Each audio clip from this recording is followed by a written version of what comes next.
Նարեկ Կարապետյանը 3 լրատվամիջոցներից մեկին տված հարցազրույցի ժամանակ հայտնել էր, որ Ռուսաստանցի օլիգարխ Սամվել Կարապետյանը դեռևս չի հրաժարվել Կիպրոսի եւ Ռուսաստանի քաղաքացիություններից։ Վերջինիս խոսքերով Ռուսաստանցի օլիգարխը կհրաժարվի քաղաքացիությունից հարմար պահի, հավանաբար ընտրություններից հետո, ընդ որում այս process-ը կտևի մոտ 4-ից 5 ամիս։ Քաղաքացիությունից հրաժարվելը մի ամսվա գործ չէ, 2 ամսվա գործ չէ։ Բարաջուղ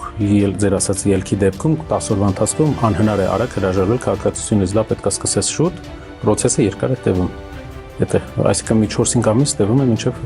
ունենաս մեկ քաղաքացիություն։ Իսկ ավելի վաղ նույն Նարեկ Կարապետյանը հայտարարում էր, որ հունիսի 7-ի ընտրություններից արդեն 20 օր անց հունիսի 27-ին Սամվել Կարապետյանը կլինի միայն ՀՀ քաղաքացի ու կընտրվի վարչապետ։ Ժողովրդի վստահությամբ եւ ազգային ժողովի մանդատով, որ թույլ տանք միայն մեկ Հայաստանի քաղաքացիություն ունեցող ցանկացած անձի